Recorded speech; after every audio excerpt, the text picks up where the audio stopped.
hybrid.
All right, well, today we have the LS Miata on the lift. It is time to give this thing some fixing and some upgrades. It is not in the best shape it's ever been, that is for sure. It's been sitting for the better part of 2 years, on and off. It sat for a full year without being touched, and we kind of drug it out, tidied up some odds and ends, fixed some things, got it just barely workable, did the bare minimum, took it to the track, and fortunately we did get through the event, but barely. We had some big problems pop up. So it's time to fix all of those problems and do some upgrades that I've wanted to do for a while anyway. So the reason that we're getting this thing ready now is because it is about to go to the biggest event it's been to in years. We are taking this thing up north and we're going to be doing a toge event. This is like a dream come true for me, bucket list moment. We're going to be drifting up a legit public mountain road. Now it's going to be shut down for us, so we're doing this all legally, but it's a big deal. It's not a lot of people get to do this, and I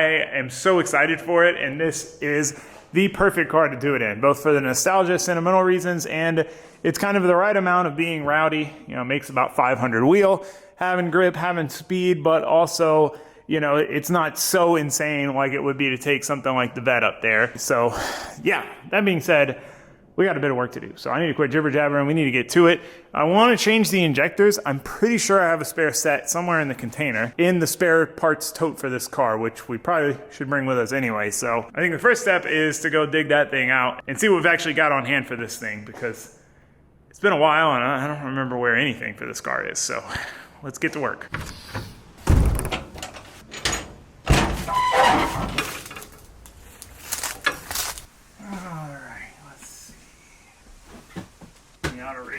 Spares, here we go.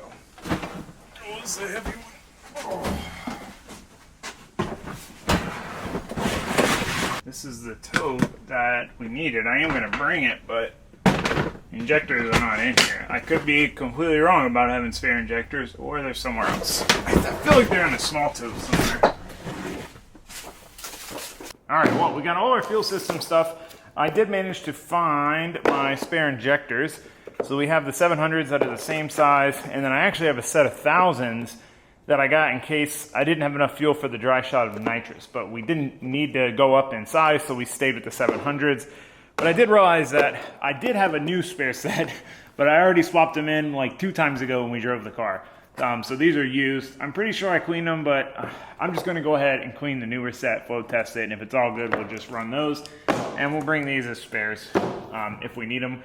Worst case, we have the 1000 cc's that are brand new. We'll just have to retune it, which is not a big deal, but there's no point in running an injector that we didn't even need that large of for nitrous when we're not even running the nitrous anymore. It would just be way larger than we need. So we'll try to stick with those, but we need to clean them and then we need to test them, make sure they're good.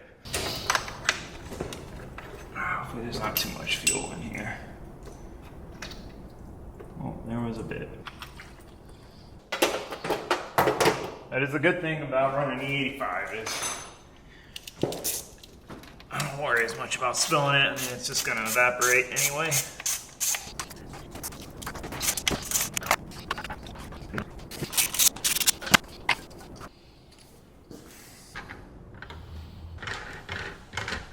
I learned the hard way what happens if you don't maintain your injectors and you don't check them. We ended up having to bow out of competition at a round of clutch kickers because what turned out to be 2 clogged injectors we thought was everything else. And from that day forward, I'm very very cautious about that. I try to stay on top of my injectors and always check them frequently. It's not as big of a deal with an NA engine like this. We had those 2 clog up and lean out real bad, but if you do that on a turbo, you can't really get away with that on a turbo engine, so it's a lot more important. But it's not good for it either way, because basically what ends up happening is, in my scenario, I had 2 cylinders that were lean, so the ECU adds fuel everywhere to compensate. It doesn't know which 2 cylinders are lean, it just knows that the overall air-fuel mixture is lean. And then you end up, basically being rich in the cylinders where the injectors aren't clogged, and then lean in the cylinders where they are, and that's just not good for anybody. So, if the car's been sitting, I like to test and clean the injectors just to be on the safe side.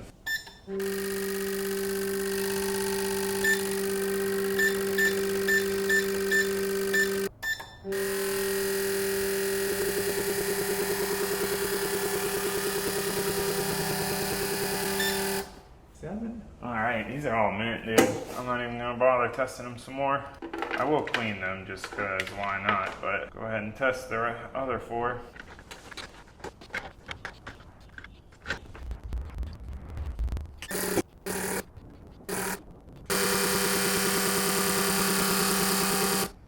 We got 50, 50, 52, and 52. It's pretty close. Those are almost 52 actually. So 52, 54, 54. These are all in pretty good shape. That's exciting.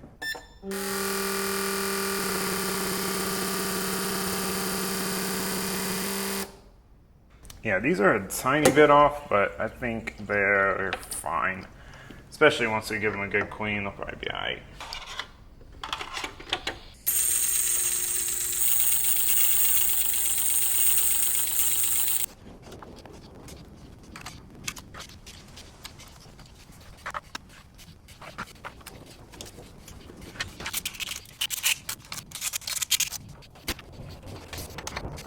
Alright, easy as 1, 2, 3. Injectors changed. Or cleaned, not changed. But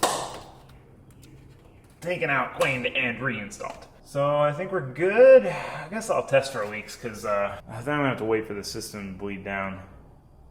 I'm gonna check for weeks, I wanna know. Now I'm gonna wait because we need to take the surge tank apart out back and the fuel filter off, so not make more work for ourselves. Let's get that done first and then we can come back and check for leaks. So at the last event, we had a random problem with the fuel boiling and basically the car just losing fuel flow completely, cutting out. And what we ended up doing was, basically the way I have this set up right now, we have 2 feed pumps. So this is our surge tank.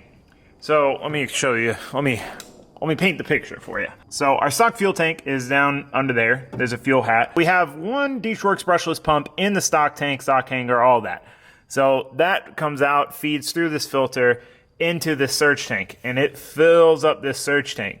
And then in here, we have 2 pumps that then feed the fuel rails, feed the engine, and it returns to the tank, and then the overflow, when this gets full, it returns to the stock tank. And the way I had this set up, we have 1 feed pump in here running all the time, idle, cruising, part throttle, and then once we go above 3,000 RPM, the secondary fuel pump comes on and supplies that extra bit of fuel. So what we realized is that maybe the first pump was going out from sitting submerged in the 85 for a year, but either way, I changed the setting to where both fuel pumps come on all the time, and then the car ran fine. So that leads me to believe that our 1 pump is it's struggling Okay, larger wire is stage 1. Don't forget that. Remember that if I ask you later. I'm going to quiz you later on that because I'm going to forget. Larger wire, stage 1. But anyway, yeah, so I think our first pump is we kind of maybe vapor locked the system and tore it up. So what we're going to do is change both pumps.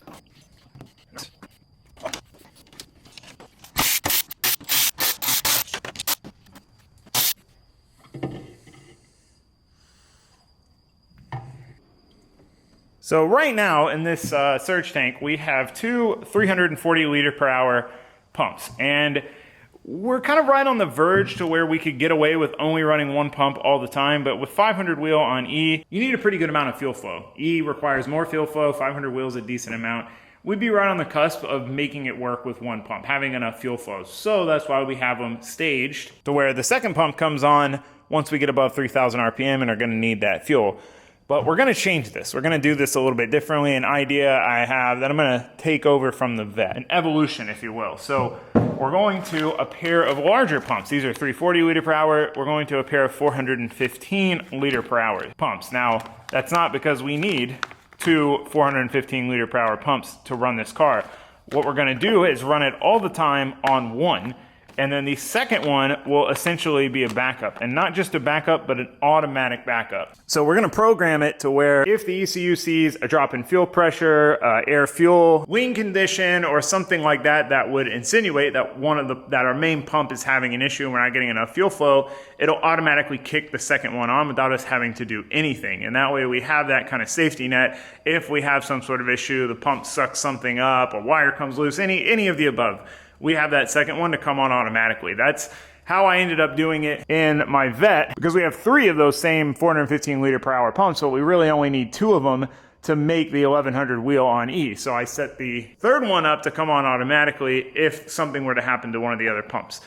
So we're going to do the exact same thing here. I think this is a better way to do it. That way we're only relying on one pump. And even at a bare minimum, we just swap the wires and have the other pump run if we weren't able to program all that stuff, which we are. So we're going to do it. We're going to do it the modern way. But it just gives us options. I think it's a better setup than relying on needing both pumps to be working, if that makes sense. So yeah, these will swap into this hanger. This Deechworks surge tank is set up. You can see these little collars. Those are for the smaller pumps, and then that's without the collar for the larger pumps. So these will bolt right in. Should be a pretty easy little swap. We got to do some wiring, do some stuff, get this built back together, and put everything back together. But before we do that, just so I don't forget, I want to go ahead and change the fuel filter. I got a new one, and I don't want to put this back together and test it out and then forget to change the fuel filter and have to bleed the system down again. Now, this is obviously not an oil filter, but the same problems apply with the O-ring. If you don't lubricate the O-ring, it will stick. So I like to put a little bit of oil on the O-ring just like I do with an oil filter. And then I'll clean the excess. Obviously, we don't want any oil in our fuel, but a little bit of oil. Ain't never hurt nobody. All right, let's try to do a hot swap here and minimize our fuel spillage. Well, even with lubricating the O-ring, this one's a little tight. Pretty sure we changed this, not this last time we drove it, but the time before, which was a year before, but that's besides the point.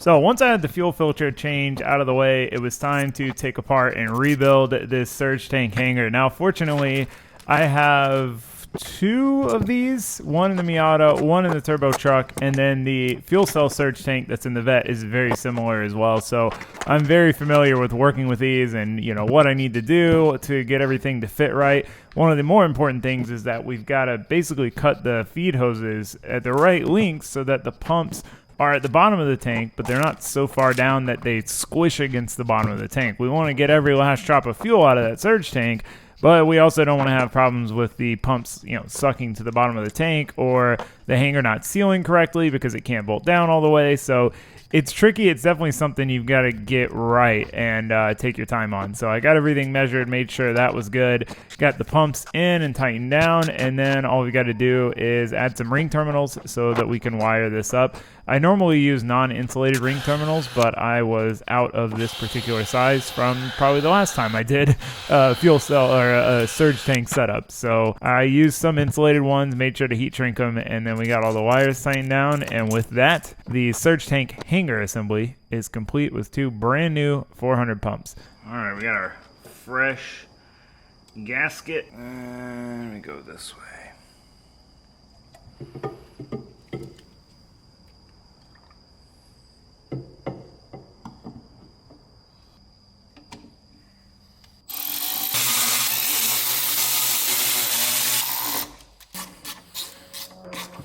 All right, it's time for you to shine. Which one was stage 1 and which one was stage 2? Do you remember? Comment down below if you remember without rewinding. Which one was stage 1, which wire, which one was stage 2? I'll give you a second. Think it through. I remember. If you said large was stage 1 and smaller gauge was stage 2, you would be correct. Ooh, I don't like that. It's funny how much better my wiring's gotten since I built this car. Alrighty, let's put these hoses back on here.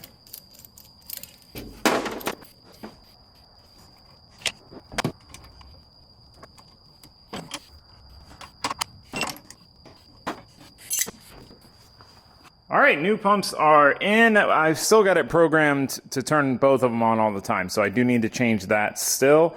But I want to go ahead and just test it, make sure we got no leaks back here, up there, and make sure it fires up.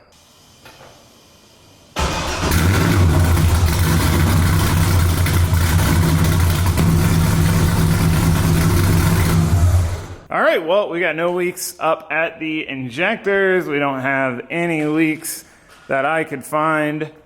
Back here, we now have new pumps, new fuel filter. I think we are ready to go there, aside from just changing the setting in the ECU to only running 1 pump all the time, with the other one as a backup. So that being said, a few more things to do.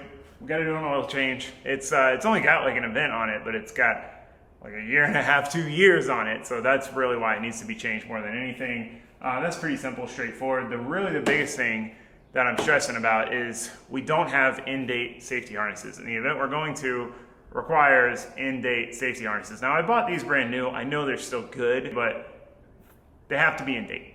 The only harnesses I have that I could really take are in the vet. So we're gonna have to take the ones out of the vet and put them in this car so that we have some in-date harnesses. But I say all this because this car is in the way of getting this car down to get the harnesses out. However, the bus is in the way of getting this car out to get this car down. So we have a little bit of musical cars that we need to do. I'm gonna quit jibber jabber and I'm gonna get to it. Kick tires, light the fires.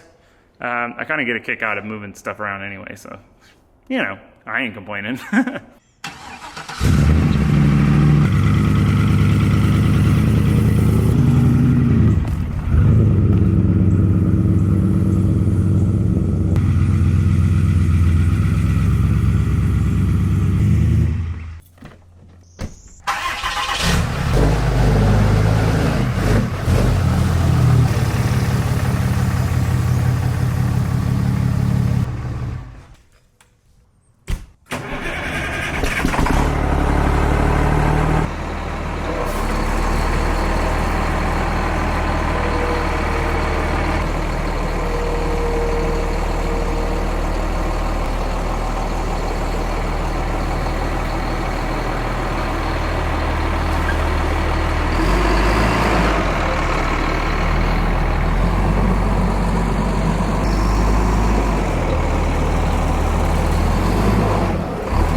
So after we finished moving everything around, it was time to get straight back to work on working on the car. First thing was to swap the harnesses, pulling the old harnesses out of the Miata and the good harnesses out of the Vet. Now, fortunately, Raldo and Josue came by to lend me a hand in getting the car ready because it's kind of a last-minute rush. It always is with events.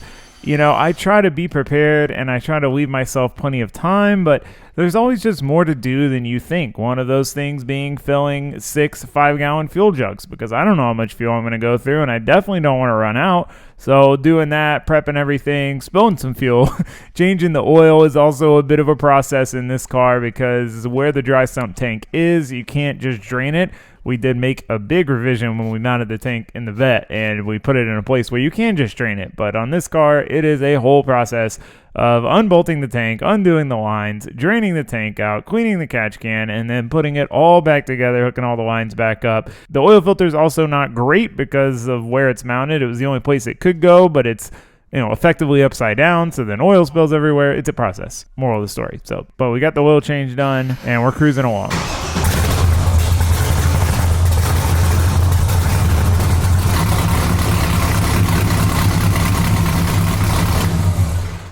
Oil change is done and dusted. You know we're in hustle mode when I barely film anything and there's stuff everywhere, but Josue's here.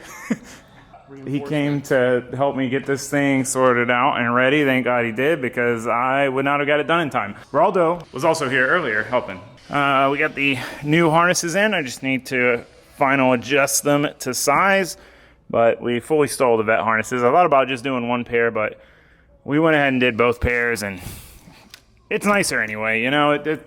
After looking at the old harnesses, the car deserves some new ones. The old ones were pretty crusty. June 2021 is when these expired. These were pretty crusty. This looks nice compared to the rest of it. they were in rough shape. So honestly, it works out. We had to do the harnesses. I ain't mad about it. Yeah, I don't know. Oh, I guess. From the fuel. Yeah. I was wondering what. Was that boiling fuel that geysered out when we had the fuel pump problem? But yeah, fuel pumps are changed. Car is registered. Oil is changed. Tires are mounted. They're in the bed of the truck. Fuel is filled in the trailer. That's all in there. But we'll probably give this thing a once over and then put it in the box.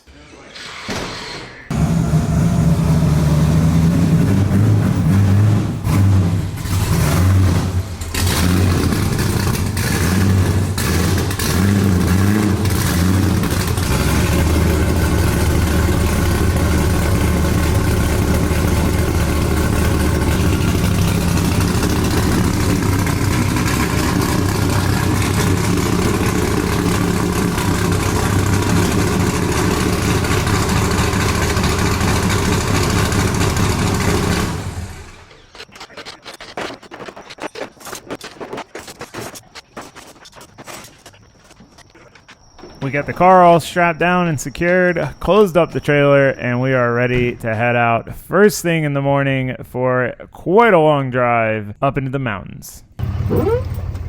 So we started making our way north, and this is going to be the longest trip that I have done with this truck and trailer combo. It's the first real trip with this trailer to get up there, so I'm pretty excited to see how the whole combination does. We put a lot of effort into tow rig situations, and hopefully this is the one. We'll find out. All right, update. We have, it says 4.5 hours left. I've managed to only make one stop, and it's because I needed fuel. I had like 60 miles left to empty. I got the aux working. I am so happy. So the truck has had an issue with the Bluetooth for like months now, but it's been the off season. Most of the events I've gone to are OSW. I don't mind doing an hour drive with no music. A lot of times I'll drive with no music because I'm just not, I'm thinking about stuff, planning stuff, whatever. So it didn't really bother me, but as I got in, it clicked. I remembered that the Bluetooth wasn't working. I have no way of listening to music because I've tried everything. I've tried plugging in USB, tried Bluetooth, tried hard resetting the system, soft resetting the system, everything. It won't even, it's hard to explain, but you basically, when you press the button to add a device, just nothing happens. It doesn't even go to a menu. It's not like it tries to connect, doesn't connect. It just won't even try. So I was kind of panicking. I ordered this aux cable adapter and it didn't work at first, but then at some point it started working, and now I have music and podcasting. This would be a long solo drive with no music or podcasts. It's probably the longest solo trip I've done in a long time. Normally it's always me, Raldo, and Jose, but you know, their shop's been so busy lately. They've had so many projects going on that it's always tough for them to get away for a weekend. Because it's more than a weekend, you know. You've got 2 days of driving, and then you've got a day or two on each end, you know, getting there and all that. So anyway, they weren't able to come on this one, so it's a solo trip, solo mission. And again, it's been, I haven't done a long one in a while, so I'm jibber jabbering. You guys are the only people I have to talk to right now, so but so far so good. It's been a pretty chill drive, lots of traffic, lots of 2-lane highways and stuff, but overall I can't complain. I'm chilling. But we're over halfway based on the map. You know, obviously it hit traffic and it'd take you longer, but we're over halfway, which is good. So I'm gonna put this podcast back on, keep driving, keep on trucking. Well, we hit traffic. Made it this far without hitting any real traffic, so I can't complain, because we're gonna need fuel again soon. We got 96 miles range. I've been on a mission to make it to my fuel up point without stopping. Had to check on the old girl. Just seeing the car in here just looks so cool in this trailer. Any car that I've had in here looks sick. Trailer's so clean and organized. Love it. All right, let's roll. This is hopefully our last fuel stop of the trip. More traffic. It says it's gonna end soon. I think we're almost through it. Oh, I see a semi truck in a ditch. That's probably what this is for then. Because it doesn't really make sense that it's here, because basically all the other traffic we were going through is in Charlotte and like the outskirts of Charlotte. So that makes sense. Rush hour Charlotte, it is 6:30 now. It's been traffic since like 4:30. But then I saw this patch up here when I was looking for a place to stop and get fuel. And I was like, what is that for? It looks like there's nothing up there, which is why I stopped earlier to get fuel. But that's definitely what it's for. Thing is, I don't know how they're even gonna get that out. Getting into the mountains now. You can kind of see the peaks in the background there. I'm not sure if we got to go over any big mountain climbs on this route or not. Guess we'll find out, won't we? I just felt my ears pop. Oh, there's a truck pulling off. Oh, he's getting off. Oh gosh, it's chaos. What is happening? There's a lot going on up here. I'll have to put you guys down, but we're into the mountains. Old truck's gonna really earn its keep here. Alright, I gotta let you go. I gotta downshift. You can see all the trucks with their hazards on because we're going up a mountain. This is the first time I've had to tow up a mountain with this truck. But the trucks just lose speed on a long grade. When they're going up steep grades but short, they can carry speed from the next hill. This guy's really going to screw me if he doesn't speed up soon. But you know, when you're doing that over 2, 3, 4 miles, you lose your run, and then it's low gear and full throttle. We were running a steady 20 pounds. Oh, there's 30 pounds of boost, 20 pounds. But she's doing good so far, knock on wood. I don't even want to say those things. But coolant temps staying steady. EGTs are a little spicy for my liking, but trying to minimize. I try to stay under 20 pounds of boost if I can for sustained periods. So, you know, we're bouncing between 15 and 20. Chugging away. How fast are we going? 65, not bad. Going through a tunnel. There's one thing I hate about this truck. 1200 RPM right now. There it goes. It finally downshift. Nope, right back to fourth gear. It's so silly. The shift strategy is awful. Like, throttle does nothing, and it's terrible for a diesel to lug it at low RPM or put it under a lot of load at low RPM. So I end up having to manually shift it with the buttons, which you got to press them like 3 times to get them to work sometimes. Might as well have a stick shift.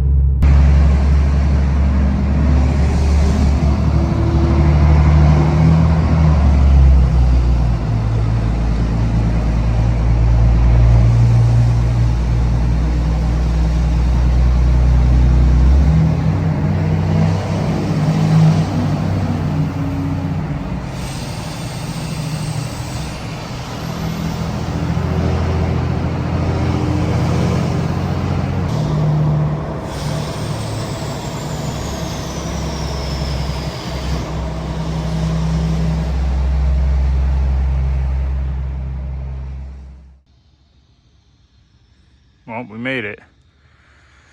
Parked up in the parking lot. Oh, trailer lights at night are so nice. I got all the tires. Car's unstrapped. I thought about just driving the car over to my room because it's kind of far, but I got the one wheel, so at least for tonight, I'm just gonna ride the one wheel over there. This is our paddock.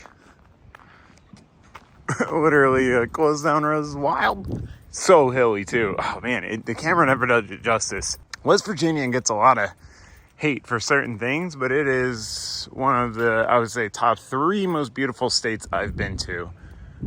It is incredible here. So let's get this car unloaded. I think this is where we're supposed to be. All I saw ahead of me was trucks and trailers. Oh, it's chilly. Whew.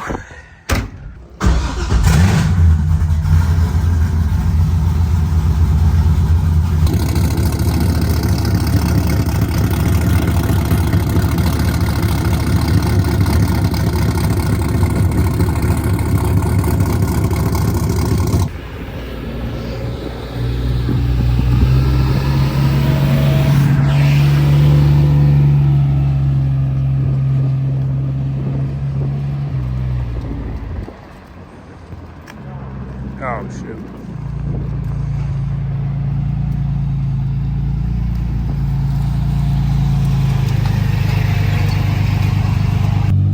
This is the wildest pit paddock I've ever seen in my life.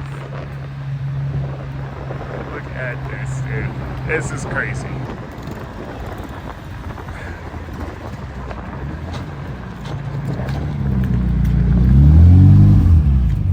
Morning.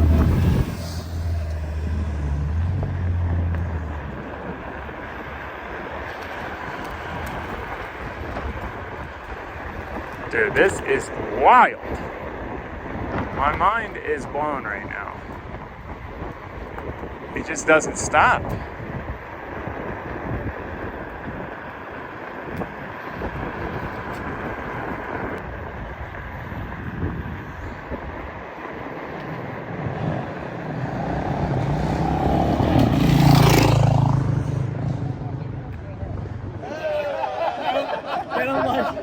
Dude, I didn't even recognize you.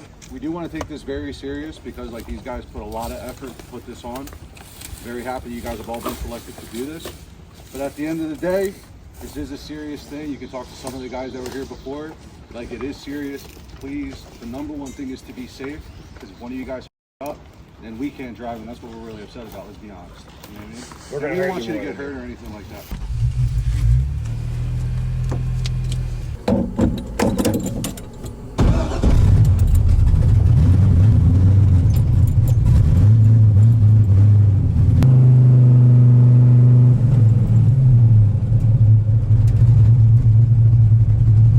So I always tell myself at a new track where I can't see the whole track that I'm going to do a sight lap. And I don't know if I ever do a sight lap. And if there was any time where I should have done a sight lap, this would be it. I don't know if we're going uphill or downhill, but Chelsea's in front of me. And if he drifts it, I'm going to drift it. I mean, that's the most exciting part, is having no idea what's coming around the next corner. So we're going to send it.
want to check it out because this is not the place to have your car cutting out on and off on you. It did it at first, and I thought maybe the Holly had to learn a weird spot that's now changed with the different pumps, but I don't know. Weird. I wish I had data logged it. All right, first complete lap, down and up, was intense, man. It literally is like if we were to drift the Dragon, which is something I've always dreamed of doing. There's a lot of elevation, a lot of very twisty turns, guardrails. You know, it's in drifting. I mean, in anything, the more you do it, the more proficient you get in it, the more second nature it is. And it's been a long time since I've been drifting, and it's like chaos. Like, I can't think about anything else. All I can focus on is not dying, you know, and that's what we do this for, you know, to find those new challenges. And that was intense. The first run though, the fuel cut thing was annoying. So I was just thinking about that and kind of on edge as to whether it was going to do it again. I only did it once on the run up. So I don't know if there's a weird spot in the tune and the Holly's going to learn it out, or if that one pump isn't enough. So I went ahead and changed the setting to where that second pump will come on at 3,000 RPM, which is how I had the old setup, and we'll see how that does.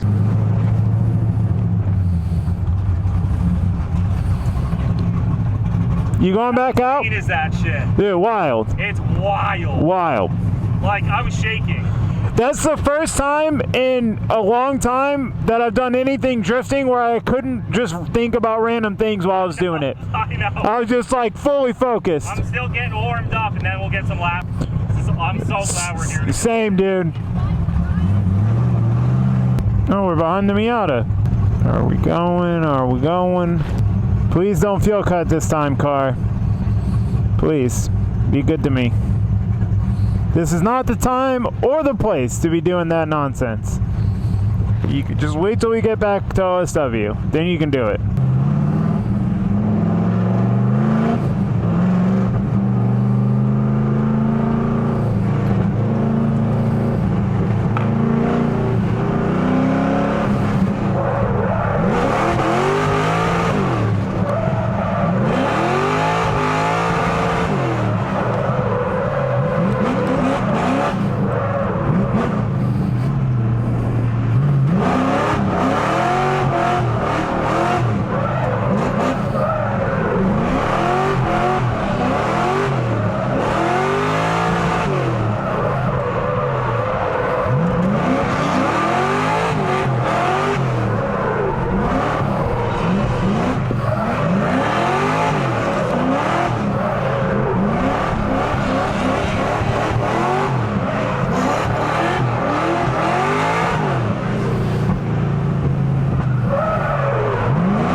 Seemed better that time. I gotta give these people some more space next time. Car feels a lot better with a little more grip. I like grip. Gives me that control. Slow down, accelerate.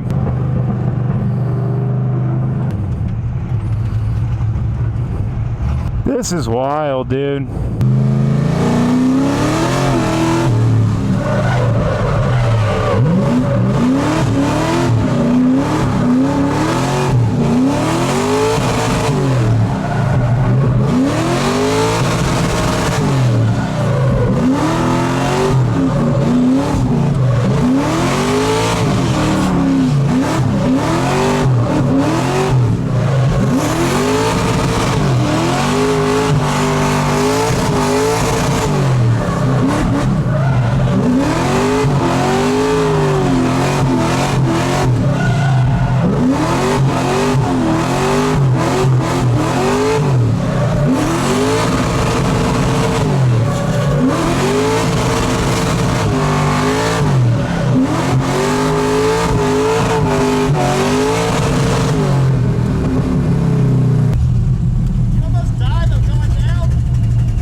The gravel? Yeah, I saw that. So you, Kendrick, the black BMW, and me, I was like, he's about to die. Well, the people in front of me just stopped drifting. And then I hit the gravel after that, but I was fine.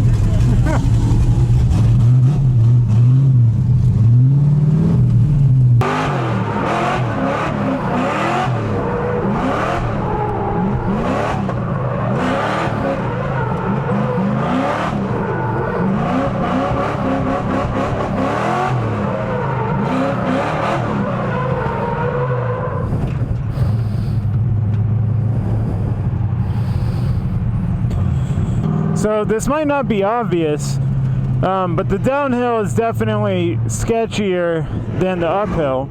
Because you're going uphill, if you come in too hot, you're gonna naturally slow down because you're climbing.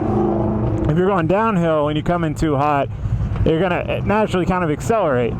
So it seems like a lot of these guys aren't doing the downhill, which I didn't realize until I was too close to them to have enough room to drift the downhill myself. So in the future, or next, you know, I gotta give them a little more space.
dog, mother boy! Dude, that was amazing. Thank you. That was awesome, dude. That was good, dude. That was so fun. Hey, let's go change tires real quick. I'll wait for you up here. I'll wait at my trailer. Well, this is officially the craziest driving I've ever done in my life. That chase run on vents. Going up. Going down was a little tricky, man. I mean, one, we had cars not drifting in front of us on and off. So I wasn't sure when he was gonna, where his limit was to shut it down. How close he was gonna get before he shut it down. And but going up, man, woof! Gosh, I was pushing it. I was definitely pushing it. Like, it was a little risky at times, but awesome. He's changing tires right now. I think we still got, we still have 15 minutes, I think. Basically, the track goes cold from 45 to the next time. So in this scenario, from 2:45 to 3. This is, I don't know if there's another session after this, but 45 to 3, the last 15 minutes of every hour, so that locals can get through. Because, like, people live, on the other side of this road and stuff. So we got 15 minutes, but I want to be ready.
So I had just enough time left at the end of the day for a full lap down and back up, and since I was leading, I decided I was going to send it and go fast into the start because I didn't have to worry about catching anyone. But normally the end of the day is when things go wrong, and they do.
I think my fuel system boiled over and vapor locked.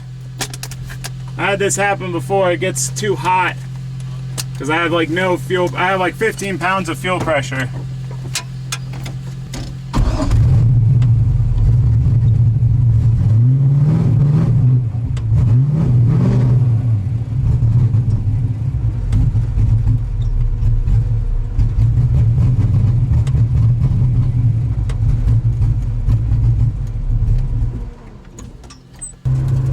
Hybrid. Fuel pump.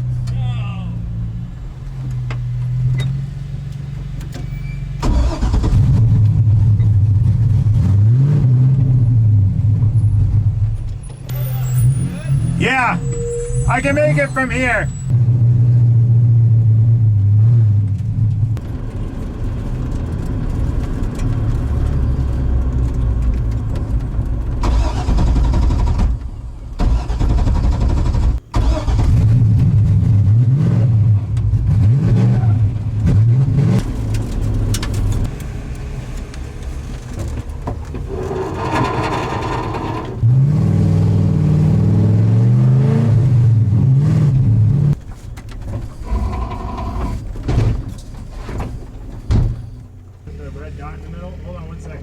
Blue, but the on-off reset, the on-off reset button. Is that what it says? Next to it, the little sparky one. Yes. This one. Okay. Yeah, 1 second though. Wait. Yeah.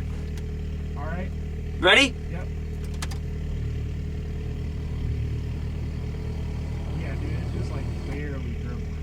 There's no way. I heard it kick on. Like that's all that came out of the feed from the tank. So me and my buddy Sloan diagnosed the fuel system, and what do you know? We didn't really need the surge tank pumps. After all, I think our problem the whole time was with the lift pump from the tank to the surge tank.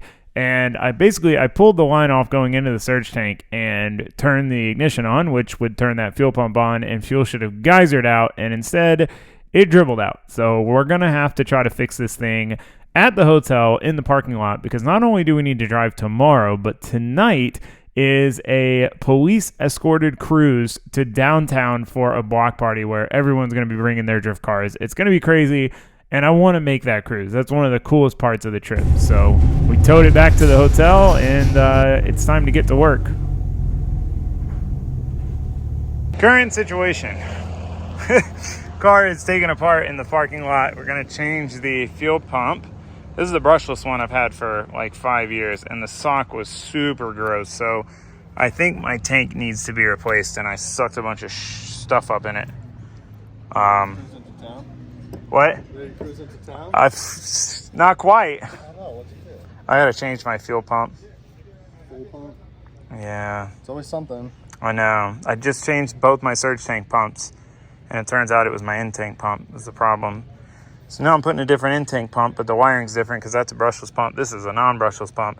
So now I got to rewire it and then put it all back together and then see if it works. No big deal. Yeah. All right, we got it done. It's a brand new screwdriver, dude. You still struggling with that? Oh. Yes. Oh, it's going. Yeah, it's going. exactly. We don't even need to put this back in, but he's been adamant on putting it back in. I had 3 bolts 30 minutes ago, and I had to pick out 75 pounds of freaking fiberglass insulation. But We're going to run the drive with the top off because we already have it off. I might as well. So we're doing the downtown drive topless. topless. We had to pull the top off. This guy's going wild. But it fixed it. We fixed it. We got a fresh... Actually, the fuel pump we put in is the one I replaced from the surge tank. But that one was still good for sure.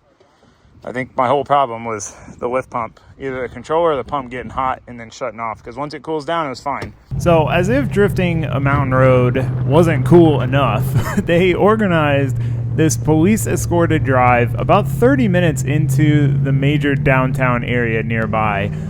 So I registered my car just so that I could drive it around if I wanted to. But even if the cars aren't registered, this is a police escort drive. So the straight up race cars get to do this drive too. And what a cool feeling to roll into downtown with a bunch of drift cars and a bunch of locals who are as stoked as we are to be there.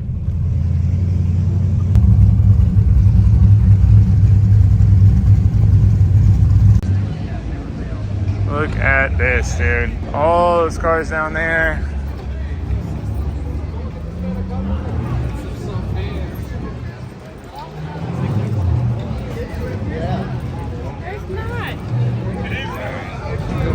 Cars all the way. This is straight up block party. This is so cool.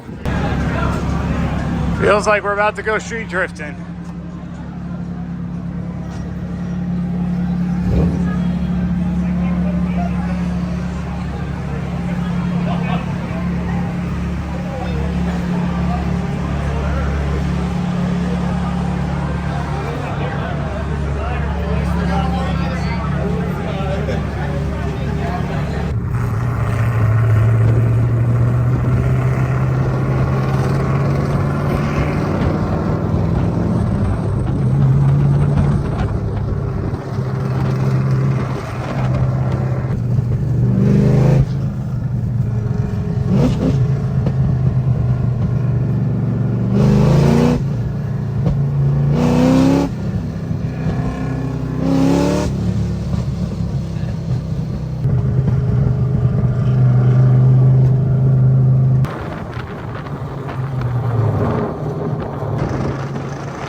So after an awesome, literally unforgettable night of cruising around with a bunch of race cars in West Virginia, it was time to drive again and do some laps. But unfortunately, our problems are not over.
So on the run back up the hill, my car completely cut out again, just like it was doing the first day. And like I said, this is not really the place where you want that to happen. It could end very badly. So I decided to drift the rest of the lap and just see if it was going to do it again, if this was a problem that's going to happen a lot. And it was fine for the rest of the lap. But I decided to take it to my pits, investigate, see if I could find anything, and then go back out and see if it did it again, even though I didn't find anything wrong with it. But, you know, you got to try.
So while the hard cut problem didn't resurface, a new problem did, and that was the car breaking up really bad at high RPM. So I decided it was time to call it.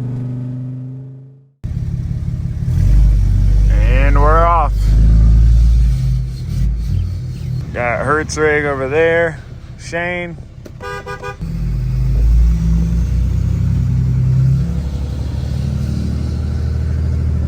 It's a beautiful day today, man. Wow. Alright, we're out. This is wild. So I saw Chelsea last night. He stayed at a different hotel 20 minutes away. We both talked about how we were trying to leave around 8. But we weren't planning on meeting up. And as I was turning out of the resort, he drove by. And I'm right behind him now. I mean, I'm catching up to him. See him? He's right up there. Like, if we had tried to plan that to convoy, it would have been harder than what just happened. I just can't believe we just ended up perfectly meeting up with each other from 2 separate places. Oh, man, that's funny. When you all leave at different times and end up convoying, Sloan and Vincent are mobbing. Me and Chelsea are cruising. Man, I need to forward. Sloan's way out ahead, and then Chelsea, I caught up to him, but I had to really mob it down the hills. Oh gosh, this semi's getting a little close. Yeah, I had to really get after it down the hills. I just don't have it up the hill. I'm also towing the heaviest trailer of all 3. Both of them are open trailer. I got an enclosed, 28-foot enclosed at that, but trying to keep up with Chelsea, but it's tricky. Just up the hills, man, I ain't got nothing for him. I'm all in to do 70. And I'm scared I'm gonna blow this thing up. Poor truck. Well, the old Dodge managed to keep pace through the mountains. We're still with Chelsea, and Sloan and Vincent are right up there. They pulled way ahead for a while there, and now they're only 2 cars up. It's so funny. Like, none of us planned that. Anyway, we're gonna stop soon because I am almost out of fuel. This thing has a tiny tank, literally a 30-gallon tank. My old Super Duty had a freaking 48-gallon tank. It was amazing. Dang, I'd love to be out in the water right now. That looks amazing. Jealous.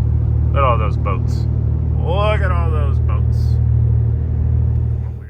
All right, well, we made it back home. We made great time both ways. It was nice convoying all the way back with Chelsea. I had a blast. The truck and trailer did really well. I'm still kind of on the fence what I want to do long-term truck and trailer-wise. I'd really like to phase that rig out and focus on the bus and make the bus kind of the priority. There's a lot there, but the truck did good. It didn't let me down. I trust it. It was nice to not worry about it, and it did well. Made the whole trip without issue. So shout out to the truck and the trailer, of course. You know, that thing's perfect. So anyway, what an amazing time. Huge shout out to the Drift Appalachia guys for putting that on and for inviting me out. You know, I am so grateful I got the opportunity to go drive that. I really hope I get to drive the next one, hopefully with less car issues. It's not normal this car has a bunch of issues, but you know, that's what happens when cars sit. They need to get used regularly, and you work those little bugs out as you go instead of all at once. So, you know, it's part of it. Definitely not mad at the old girl, but, you know, I decided the second day the car was just having issues, and I was like, you know what, I feel like I got my fix. I got my driving in. The first day I did a ton of laps. I had an absolute blast. I don't want to risk wadding the car up because it just cuts out at the wrong time. You know, again, that's not the place where that's a bad place for that kind of thing to happen. So decided to call it, but man, what a cool thing. Like, it is probably the coolest drifting thing I've ever done, for sure, you know? And basically the mayor, I think, of that town, Beckley, I hope I'm not mispronouncing it, he's a gearhead, and he passed a bill to say, hey, let us use these public roads that our tax dollars pay for to have people come here and race and, you know, bring in tax revenue and all this stuff and bring people to our beautiful state. And it took some time to like actually make it happen, but now it's happening. And how cool is that, you know? And the amount of people that it took, all the cogs of the wheels, you know, from the drift series and then the Backroads of Appalachia guys, and then, you know, the mayor passing the bill. There's so much involved in making that happen. And to be part of it, it definitely not only feels like, but is something very special. And I'm very, very grateful I got the opportunity to do that. And I really hope, again, that I get to go to the next one, because that was the most intense drifting I've ever done in my life. I mean, And videos, you know, you hear people say this and you're like, ah, sure, it doesn't. But videos don't do it justice. It just doesn't do it. I felt like I was driving like a baby when I was watching the video back because, you know, I'm handbraking and stuff when I didn't need to. But you don't really, you can't see the same as you do on video. And it's a lot more elevation change and it's a lot quicker. And it was intense. And it's been a while since some drifting got my blood pumping like that, you know. And so I could go on and on. This has been a long one, so I'm going to let you guys go. But let me know what you guys think of the trip, of the tailgate drifting, of all of it, of the Miata. Again, we've got some issues we're going to have to sort out. It's probably something silly, but, you know, part of it. So I'll see you guys for all of that. We got a lot of stuff to do here now that we're back home before the next trip. So I am going to end it here. But thank you guys for watching. Thanks for subscribing, and I will see you next time. Goodbye.